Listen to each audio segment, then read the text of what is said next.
हाँ तो बच्चों, चैप्टर को आगे कंटिन्यू करते हैं। आज का जो हमारा जो टॉपिक है वो है retention, inversion and racemic mixer. ठीक है, आज इन टॉपिक्स को लेकर के बात करेंगे और इसके बाद फिर हम आरएस सिस्टम को लेकर के बात करेंगे, आरएस नोमेनक्लेचर की बात करेंगे आज के लेक्चर के अंदर। तो पहले हम बात करने जा रहे हैं आपसे retention, inversion and racemic mixer की। तो देखिए, आप नोट करेंगे आप। If a bond is broken, if a bond is broken at chiral center, if a bond is broken at chiral center, three things may happen। ठीक है जी, कोई भी कायरल मॉलिक्यूल है उसके कायरल सेंटर की बात कर रहे हैं, यानी कायरल कार्बन की बात कर रहे हैं। अगर वहाँ पे हम कोई बॉन्ड को ब्रेकअप करते हैं तो 3 कंडीशंस वहाँ पे अराइज हो जाती हैं हमारी। ठीक है जी, और वो 3 कंडीशंस कौन कौन सी हैं?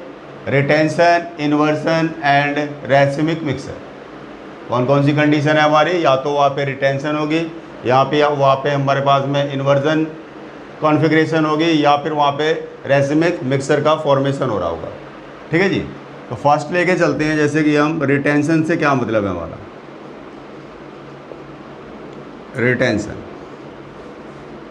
रिटेंशन का मतलब है इफ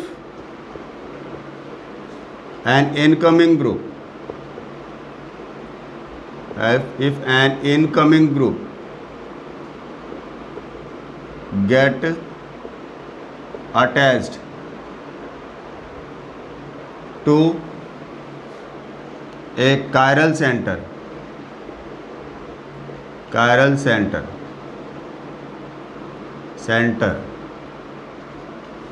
ठीक है जी, get attached to chiral center on the same phase। ठीक है जी, on the same phase where the leaving group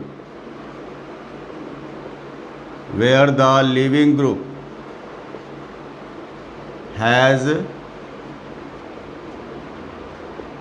departed। ठीक है जी, रिटेंशन का मतलब होता है कि अगर हमारा इनकमिंग ग्रुप जहाँ पर आ रहा है कायरल सेंटर पे, जिस फेज पर आ रहा है, तो उसी फेज से क्या हो रहा है, हमारा लिविंग ग्रुप भी जा रहा है। ठीक है जी, दिस इज कॉल्ड, इसी को क्या बोलते हो भैया? हम रिटेंशन बोलते हैं।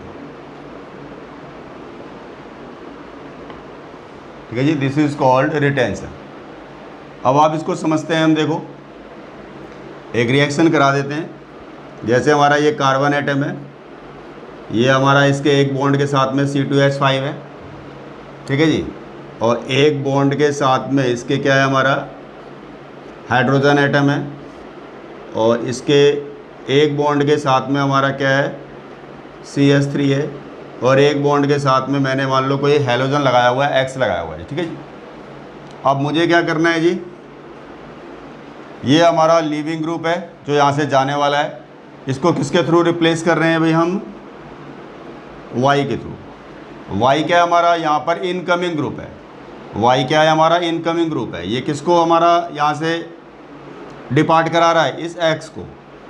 तो X देखो यहाँ से जाएगा तो क्या हो जाएगा? C, देखिए C2H5। ठीक है, और इस X के जगह पे क्या आ गया? ये Y आ गया। बाकी सारे बॉन्ड्स हमारे एज इट इज ही हैं। ये देखो हाइड्रोजन के साथ था ये, और ये क्या था हमारा? CH3। आप देख रहे हो कि भाई इस पूरे मॉलिक्यूल के अंदर जो चेंज आया है वो कहाँ पर, क्या पे आया हुआ है? X की जगह पर आया हुआ है। X की जगह पे क्या लग गया? Y लग गया, यानी ये लिविंग ग्रुप हो गया। आप देख रहे हो जिस साइड से जा रहा है, इस फेज से जा रहा है ये, तो इसी फेज पे क्या हो रहा है? हमारा इनकमिंग ग्रुप भी आ रहा है। यानी वाई कहाँ पे आ रहा है? सेम उसी फेज में आ रहा है जहाँ से हम क्या कर रहे हैं? आपका लिविंग ग्रुप को हटा रहे हैं। तो अगर हमारे पास में इनकमिंग ग्रुप अटैच होता है कायरल सेंटर का मतलब इस कायरल कार्बन से है, जो कि 4 डिफरेंट ग्रुप्स के साथ में बॉन्डेड है, तभी इसको कायरल बोल रहे हैं। तो वहाँ पर क्या हो रहा है, इनकमिंग ग्रुप सेम फेस में आ रहा है, सेम फेस में आ रहा है, यानी फेस ये वाला है, देख लो आप, सेम फेस में आ रहा है वाई हमारा, और यहीं से ही क्या हो रहा है, लिविंग ग्रुप हमारा क्या हो रहा है, डिपार्ट हो रहा है। तो इसी को क्या बोलते हो आप, रिटेंशन बोलते हो आप। समझ में आ गई होगी बात सभी को, नोट कर लीजिए अब आप।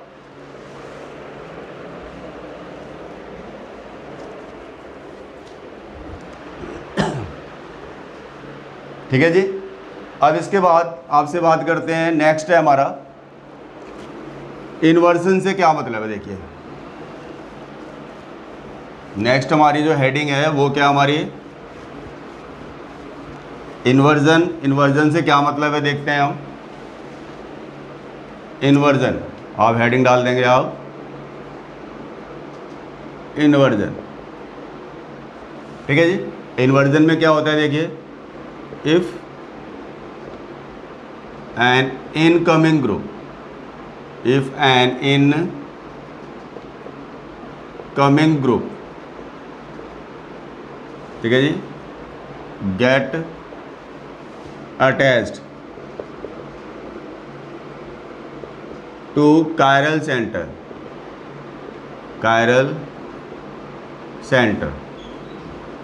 ठीक है जी, chiral center on the opposite face, ठीक है जी, on the opposite face where leaving group has departed. ठीक है जी। दिस इज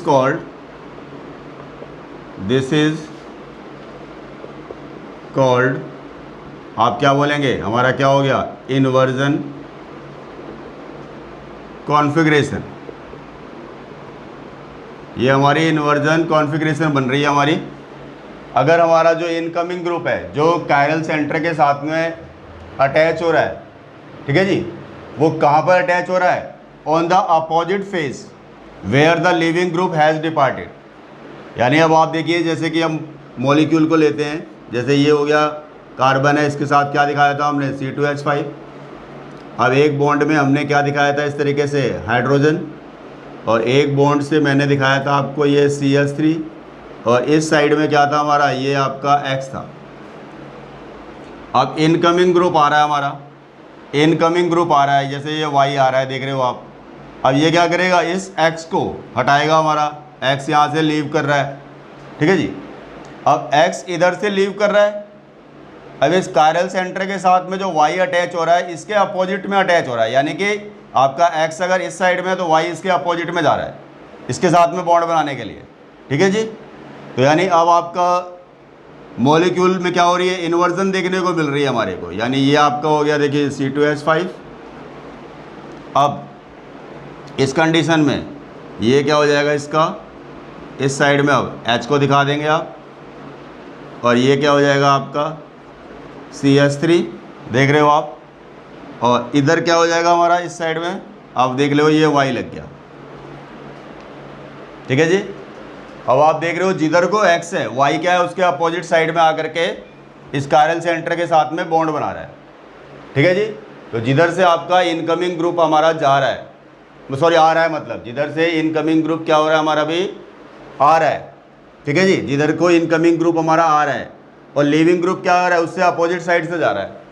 लिविंग ग्रुप क्या हो रहा है, उसके अपोजिट साइड से जा रहा है। तो इसी को क्या बोलते हैं भाई, हम इन्वर्जन कॉन्फ़िगरेशन बोलते हैं। ठीक है जी। बहुत सिंपल सी बात है, मैंने बताया आपको, इफ द इनकमिंग ग्रुप, ठीक है जी, get attach to chiral centre. अगर आपका ये कायरल सेंटर है, इनकमिंग ग्रुप अटैच हो रहा है लेकिन अपोजिट साइड में, ठीक है जी, अपोजिट साइड में, अपोजिट फेस में, जहाँ से लिविंग ग्रुप जा रहा है उसके अपोजिट में अगर हमारा क्या आ रहा है, हमारा इनकमिंग ग्रुप आ रहा है, तो उसी को क्या बोलते हैं भाई, हम इन्वर्जन कॉन्फ़िगरेशन बोलते हैं। तो आई थिंक सो समझ में आ गई होगी बात कि इन्वर्जन का क्या मतलब है। ठीक है जी। अब देखिए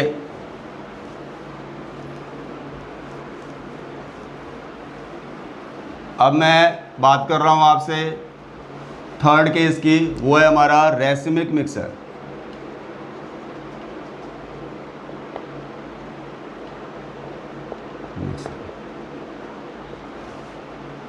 ठीक है जी, रेसिमिक मिक्सर क्या होता है? रेसिमिक मिक्सर में देखिए, if a reaction take place, if a reaction take place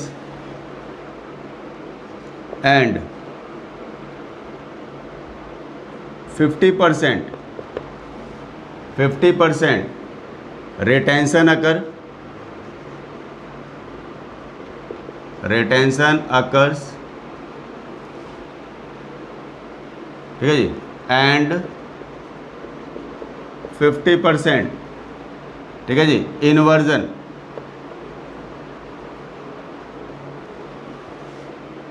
occurs, ठीक है। If a reaction take place and 50% retention occurs and 50% inversion occurs, ठीक है जी, द प्रोसेस इज कॉल्ड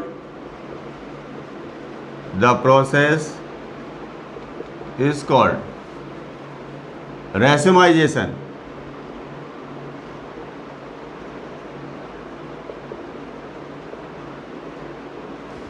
इस प्रोसेस को क्या बोलते हो आप? रेसिमाइजेशन बोलते हो आप। And the product formed is called racemic mixer,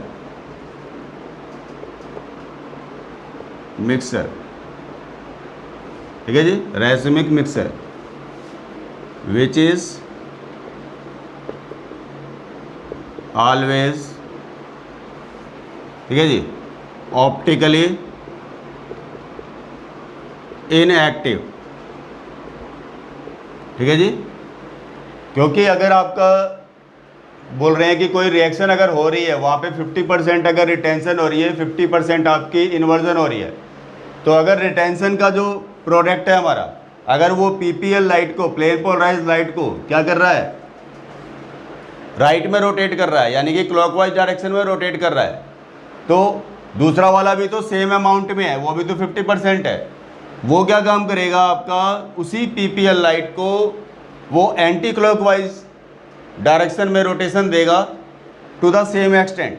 जितना हमारा रिटेंशन का जो प्रोडक्ट है पीपीएल लाइट को क्लॉकवाइज डायरेक्शन में रोटेट कर रहा है, सेम एक्सटेंट पे इक्वली अपोजिट डायरेक्शन में इन्वर्जन का प्रोडक्ट उसको क्या करेगा? रोटेट करेगा।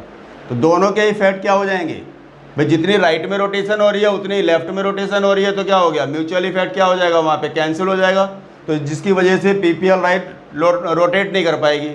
और आप बोलेंगे हमारा जो प्रोडक्ट होगा वो कैसा होगा? ऑप्टिकली इनएक्टिव होगा।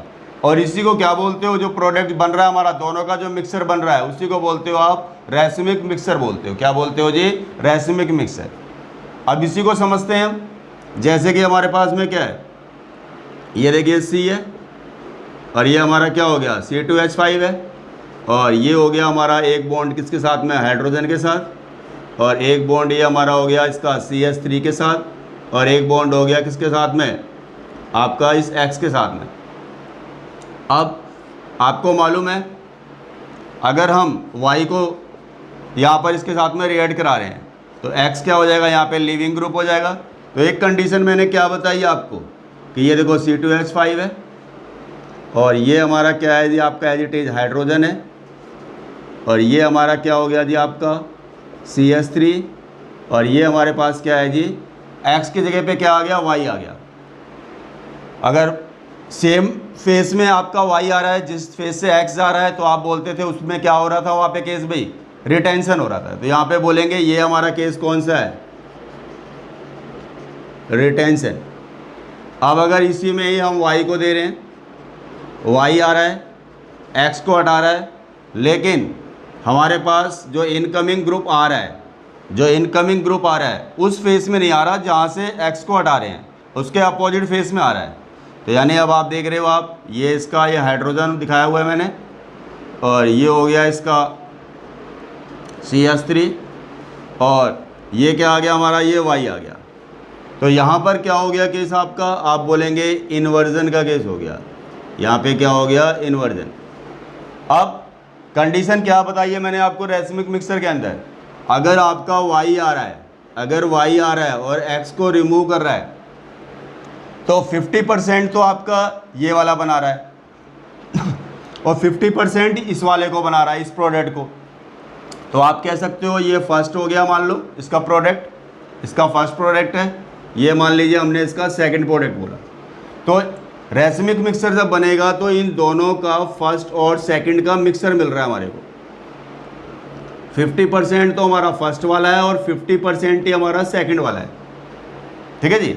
तो इसी को क्या बोल रहे हैं भाई, इसी को क्या बोल रहे हैं बोलो हम, रेसमिक मिक्सर। रेसमिक मिक्सर ये अपने आप में कैसा है जी, आप बोलेंगे ऑप्टिकली इनएक्टिव है। कैसा है जी, ऑप्टिकली इनएक्टिव है। तो बात समझ में आ गई होगी सभी को कि भाई रेसमिक मिक्सर क्या होता है, ठीक है जी। आप देखिए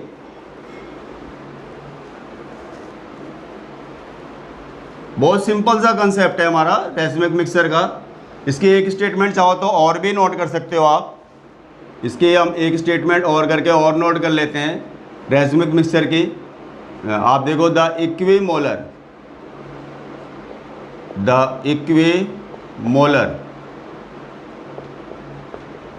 mixer of 2 enantiomers, the equimolar mixture of 2 enantiomers is called racemic mixer,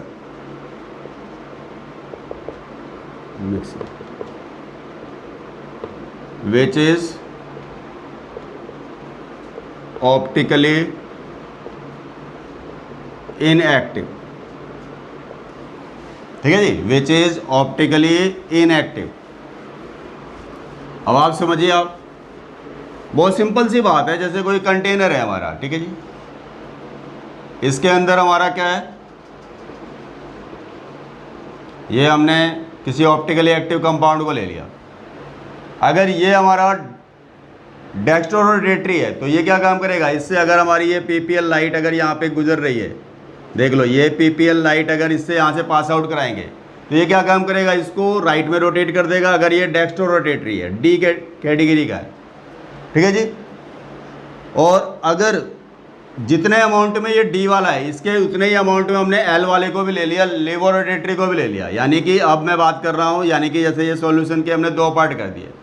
मान लो 50% तो ये क्या हमारा D वाला है, 50% ये क्या हमारा D वाला है, और यही 50% क्या हो गया हमारा, ये L वाला हो गया, ठीक है जी। तो ये अगर PPL लाइट को राइट में रोटेट कर रहा है तो इक्वली ये क्या कर रहा है, यहाँ का जो 50% L वाले का उसी को क्या करेगा, लेफ्ट में रोटेट करेगा। तो रोटेशन हो ही नहीं पाएगी, ठीक है जी, रोटेशन हमारी क्या होगी, वहाँ पे हो ही नहीं पाएगी। तो आप इस कंडीशन में आप बोलेंगे ये क्या बन गया हमारा, रेसमिक मिक्सर बन गया। अब ये पहले से ही हमारा रेसमिक मिक्सर नहीं था, हमने इसको बनाया हुआ है। यानी क्योंकि हमने पहले जैसे मान लीजिए D और D में हमने इक्वल प्रोपोर्शन में जब L को ऐड किया तभी तो रेसमिक मिक्सर बन रहा है। तो इसको आप बोल सकते हो यहाँ पर कौन सा केस हो रहा है, एक्सटर्नल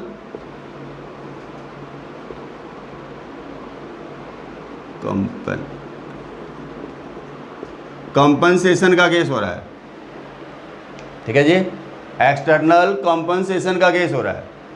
एक्चुअली में मैंने आपको इंटरनल कंपनसेशन की बात आपको बताई थी, किसमें जी, मीजो कंपाउंड के अंदर। मीजो कंपाउंड में क्या था हमारा, सेम मॉलिक्यूल की बात कर रहे थे, तो वहाँ पे प्लेन ऑफ सिमेट्री थी, वो 2 इक्वल पार्ट में डिवाइड हो रहा था। तो मॉलिक्यूल का अपर पार्ट लोअर पार्ट की बात करेंगे तो लोअर पार्ट अपर पार्ट की क्या था, वहाँ पे मिरर इमेज था। अपर पार्ट अगर PPL को राइट में रोटेट कर रहा था तो सेम मॉलिक्यूल का लोअर पार्ट उसे लेफ्ट में रोटेट कर रहा था। तो वहाँ पे हमें उसे रेसमिक बनाने की ज़रूरत नहीं पड़ी, वहाँ पे इंटरनली वो सारी चीज़ें हो रही थी, उसको बोल रहे थे आप इंटरनल कंपनसेशन। यहाँ हमने अपनी तरफ से क्या किया हुआ है, रेसमिक मिक्सर को प्रिपेयर किया हुआ है, ठीक है जी। तो आप बोलेंगे यहाँ पर ये हमारा रेजमिक मिक्सर या रेजमिक मॉडिफिकेशन भी बोलते हैं इसको कई बार। ठीक है जी, तो आई थिंक सो बात समझ में आ गई होगी, नोट कर लीजिए अब आप।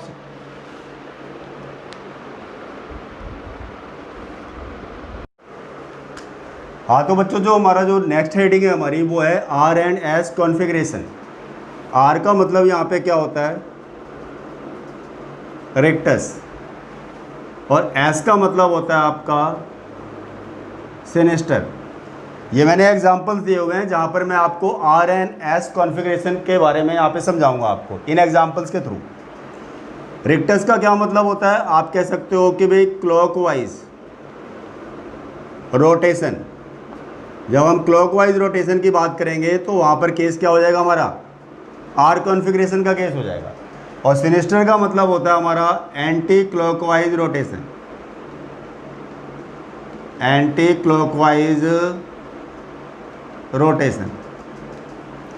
अब आपको पता है कि कार्बन की वैलेंसी 4 होती है, कार्बन की वैलेंसी 4 होती है, लेकिन हम जो बात करने वाले हैं यहाँ पर फर्स्ट ग्रुप, सेकंड ग्रुप और थर्ड ग्रुप को लेकर के करने वाले हैं। यहाँ पे फोर्थ को क्या लेके चलेंगे, उसकी पोजीशन को, ठीक है, हम एक फिक्स लेके चलेंगे, ऑलवेज उसे हम बॉटम में कंसिडर करेंगे। ठीक है जी, फोर्थ जो मैंने यहाँ पे 4 नहीं डाला ना, आपको पता है कार्बन की वैलेंसी 4 होती है, तो 4 ग्रुप की बात करनी है, तो मैंने यहाँ पर only first, second and third group को मेंशन किया है।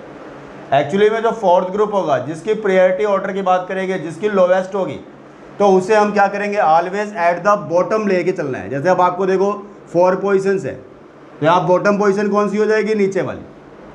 नीचे वाली पोजीशन कौन सी होगी, आप बोलेंगे बॉटम पोजीशन होगी। तो जो मेरे फोर्थ जहाँ पे मिसिंग है वो कहाँ के लिए है, बॉटम पोजीशन के लिए। ठीक है जी, एक्चुअली में हमारे को क्या लेना होता है,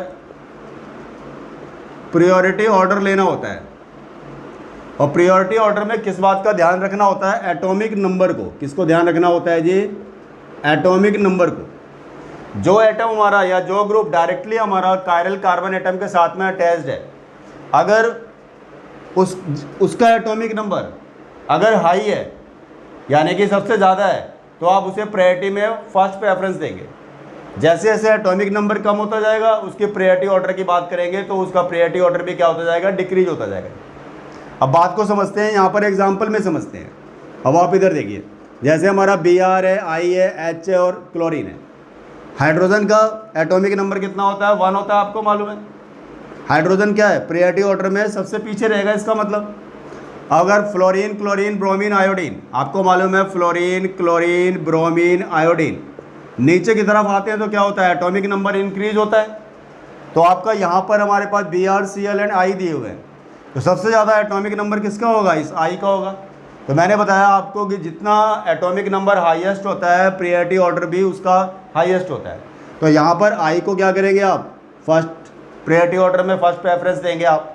उसके बाद देखो Br है, सेकंड हो गया, इसके बाद ये थर्ड हो गया और ये फोर्थ हो गया।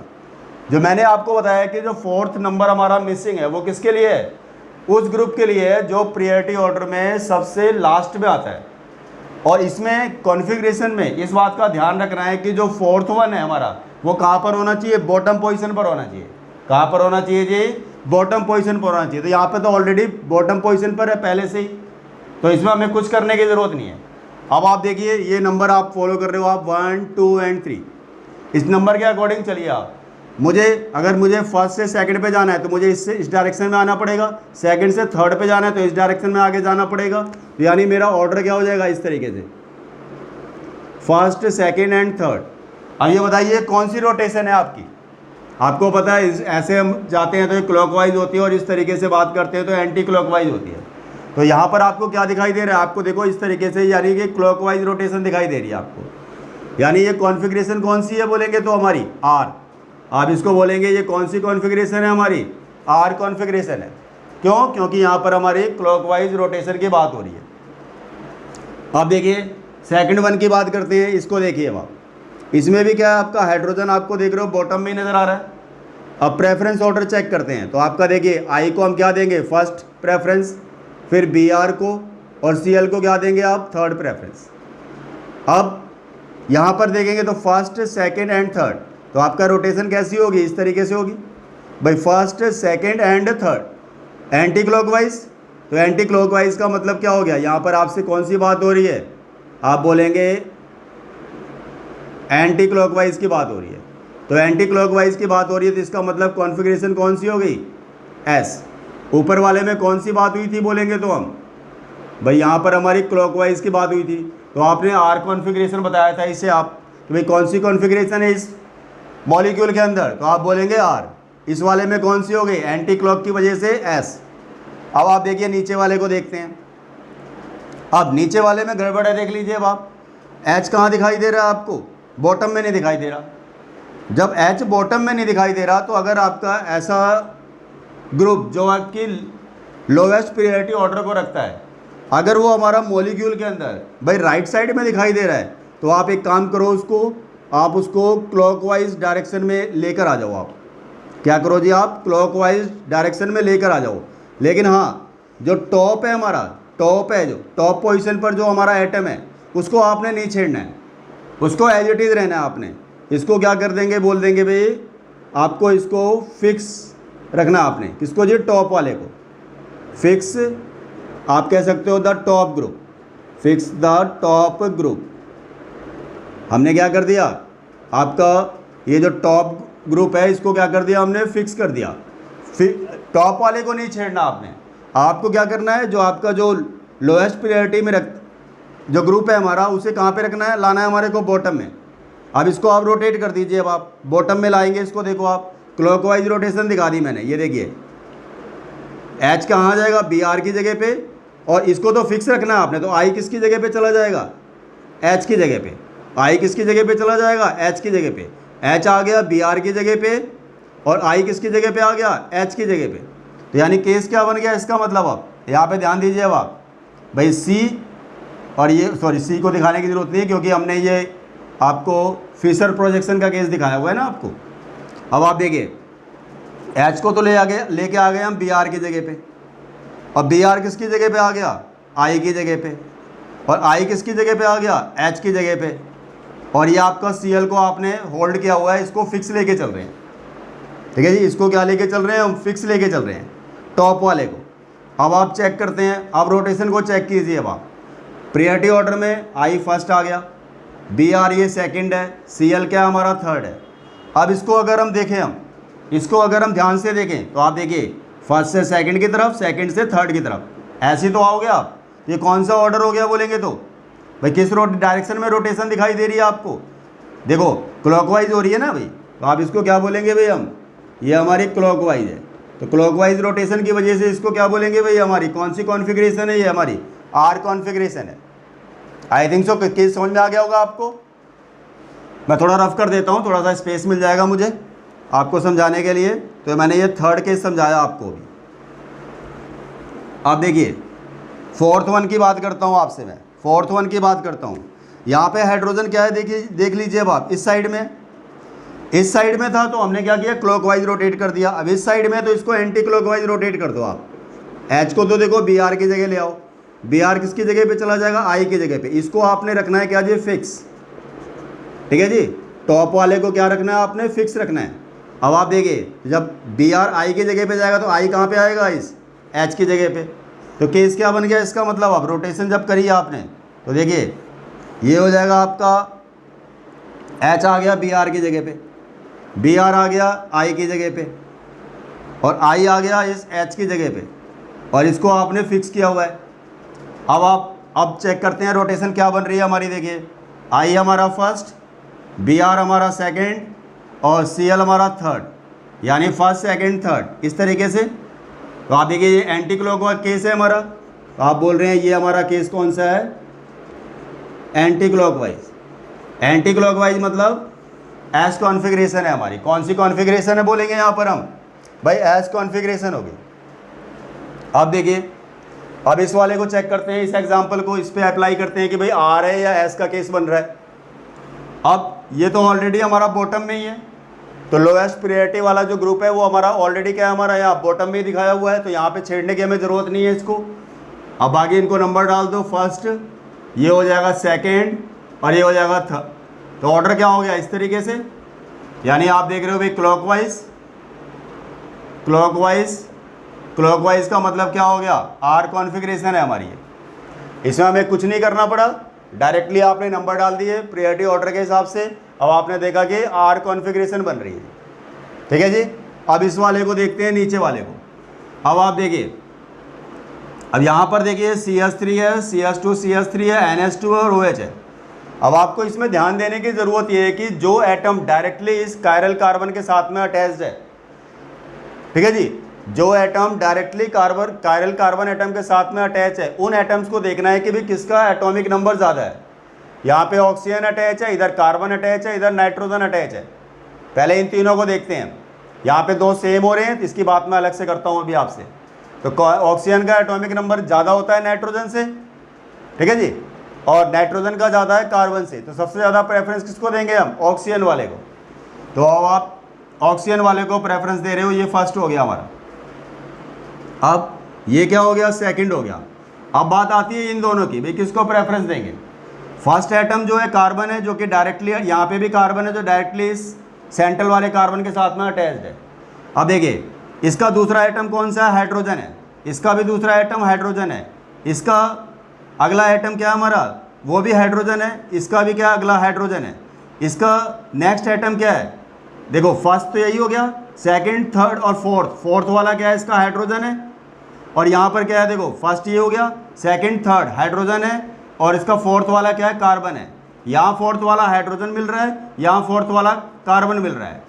तो हाइड्रोजन और कार्बन में से किसका एटॉमिक नंबर ज़्यादा होता है, कार्बन का ज़्यादा होता है। तो प्रेफरेंस ऑर्डर में इसको आपने प्रेफरेंस देनी है, इसको नहीं देनी है। फिर अब देखिए, तो थर्ड वन कौन सा हो जाएगा, इसका मतलब देखा जाए तो भाई हमारा ये हो गया। फोर्थ वन कौन सा हो गया, ये हो गया। अब इसको क्या करना है, अब आपने देखो ये टॉप पे नज़र आ रहा है, जो हमारा कौन सा है, जो प्रायोरिटी ऑर्डर में क्या है हमारा, लोएस्ट है हमारा। अब ऐसी कंडीशन में अगर प्रायोरिटी ऑर्डर वाला जो ग्रुप हमारा अगर टॉप में नज़र आता है, तो आप एक काम करेंगे, 180 डिग्री की रोटेशन कर देंगे आप, 180 डिग्री की रोटेशन कर देंगे आप। कब, जब आपका हमारा जो ग्रुप है हमारा, जो कि हमारा प्रायोरिटी ऑर्डर में लोवेस्ट प्रायोरिटी रखता है, अगर वो टॉप पे आ रहा है, तो ऐसी कंडीशन में 180 डिग्री की रोटेशन करेंगे आप। यानी इसको नीचे ले आओ, इसको ऊपर ले जाओ, इसको इधर ले आओ, इसको इधर ले आओ, हो गया जी केस। तो अब आपको करना क्या है, अब आपको देखिए इधर देखिए, OH को मैं इस साइड में लेकर आ गया और CH3 को मैं नीचे ले गया, और ये हो जाएगा ऊपर हो गया CH2 CH3, और ये NH2 इस साइड में आ गया। अब आप देखिए ऑर्डर आपको पता ही है, O को आपने फर्स्ट लिया था, NH2 को सेकंड, और इसको थर्ड, और ये फोर्थ। अब इसकी रोटेशन को चेक कर लेते हैं, फर्स्ट सेकंड थर्ड, यानी इस तरीके से। आपकी ये एंटी क्लॉक है, आप बोलेंगे ये केस कौन सा हमारा, एंटी क्लॉकवाइज है। इसका मतलब एस कॉन्फ़िगरेशन बन रही है। अगर आपसे बोल रहे हैं कि यहाँ पर जो मॉलिक्यूल दिया हुआ था, इसमें कौन सी कॉन्फ़िगरेशन बनेगी, तो आपने इसको पहले तो अरेंज किया। अरेंज करने के बाद आप देख रहे हो कि भी हमारी एस कॉन्फ़िगरेशन आ रही है, यानी कि एंटी क्लॉकवाइज का केस है आपका ये। अब अगले की बात करते हैं। नेक्स्ट है हमारा एग्जाम्पल, 8th एग्जाम्पल। इसमें देखिए अब आप, सब में C दिखाई दे रहे हैं आपको। अब इसमें देखिए, बाकियों में तो इन दोनों में तो H लगे हुए हैं, इसमें C के साथ ऑक्सीजन लगे हुए हैं। इसमें भी देख लीजिए C के साथ ऑक्सीजन और हाइड्रोजन है। अगर इसको लिखे तो हम भाई C के साथ डबल बॉन्ड हो और H होगा ना, कहने का मतलब है। इसमें C के साथ में एक ऑक्सीजन, 2 ऑक्सीजन एटम है, इसमें C के साथ एक ही ऑक्सीजन जुड़ रहा है। यानी फर्स्ट एटम कार्बन हो गया, सेकंड ऑक्सीजन हो गया, थर्ड हाइड्रोजन हो गया, ठीक है जी। इसमें क्या हो गया, 2 ऑक्सीजन जुड़ रहे हैं। तो प्रेफरेंस ऑर्डर में क्या हो गया, ये फर्स्ट हो गया। ये वाला कौन सा हो गया, ऑक्सीजन अटैच है, इस वजह से सेकंड हो गया। इसकी तो वही पिछले वाले एग्जाम्पल की बात आ गई। ये आपका कौन सा हो गया, थर्ड हो गया। ये कौन सा हो गया, फोर्थ हो गया। अब आपको सेम केस करना है। देखो लोवेस्ट प्रायोरिटी वाला क्या है आपका, टॉप में है। तो आप क्या करेंगे बोलिए, अब आप 180 डिग्री की रोटेशन कर देंगे। यहाँ पे क्या कर देंगे जी, 180 डिग्री की रोटेशन कर देंगे आप। जब रोटेशन करेंगे तो केस क्या हो जाएगा, अब आप देखिए, CH3 तो नीचे आ जाएगा ये, और CH2 CH3 ये ऊपर हो गया। देखिए और क्या हो गया, COH आपका इस साइड में आ गया, और ये हो गया जी आपका CHO। ये क्या हो गया आपका CHO। अब नंबर आपने डाला ही था 1 2, और ये था 3, और ये नीचे वाला हो गया 4। अब इसको रोटेशन को देखेंगे तो क्या हो जाएगा, फर्स्ट सेकंड थर्ड, यानी इस तरीके से। तो ये क्या हो रहा है हमारा भाई, आप देख रहे हो भाई क्लॉकवाइज डायरेक्शन हो रही है, यानी इसको क्या बोलेंगे भाई हम, क्लॉकवाइज। क्लॉकवाइज का मतलब क्या हो गया, क्लॉकवाइज का मतलब क्या हो गया, आप बोलेंगे आर कॉन्फ़िगरेशन हो रही है। कौन सी हो रही है, ये कौन सा कॉन्फ़िगरेशन रखता है ये मॉलिक्यूल, आपको समझ में आ गई होगी भाई, आर कॉन्फ़िगरेशन हो रही है। बाकी कुछ प्रायोरिटी ऑर्डर मैंने यहाँ पर दिखाए हुए हैं, वही कार्बन वाली बात, जैसे यहाँ पे CH3 था, यहाँ पे इथाइल था, तो आप देख रहे हो भाई मिथाइल को पीछे लिया हुआ है, इथाइल को आगे किया हुआ है। उसी हिसाब से जिस हिसाब से number of carbon atom directly attach होंगे, ठीक है जी, तो आपका मतलब एटॉमिक नंबर के उनके हिसाब से आप उनके प्रायोरिटी ऑर्डर बताए हुए हैं मैंने आपको। टर्सरी वाले को ज़्यादा इंपॉर्टेंस देनी है, आइसोप्रोपाइल वाले को देख रहे हो या सेकेंडरी वाले को कम दे रखी है। और अगर आपका सीधी स्ट्रेट चेन है, जितने कार्बन एटम ज़्यादा होंगे तो उसको ज़्यादा प्रेफरेंस देंगे, लेस कार्बन एटम वाले को प्रेफरेंस ऑर्डर में पीछे लेके चलेंगे हम आप। तो आपको इस तरीके से मैंने आपको R एंड S कॉन्फ़िगरेशन का केस समझाया। तो मैंने आपको क्या बताया, R का मतलब क्या होता है जी, क्लॉकवाइज रोटेशन, S का मतलब क्या होता है, एंटी क्लॉकवाइज रोटेशन। आप प्रेफरेंस का प्रायोरिटी ऑर्डर किसके हिसाब से देखेंगे, उनके एटॉमिक नंबर के हिसाब से देखेंगे। जिसका एटॉमिक नंबर ज़्यादा होगा, ठीक है जी, उसे ज़्यादा प्रेफर करेंगे, जिसका एटॉमिक नंबर कम होगा उसको प्रेफरेंस ऑर्डर में पीछे लेके चलेंगे। बाकी रोटेशन का कंसेप्ट मैंने समझाया कि किस तरीके से आपने इनको रोटेट करना है। तो ये हमारा हो गया R एंड S कॉन्फ़िगरेशन।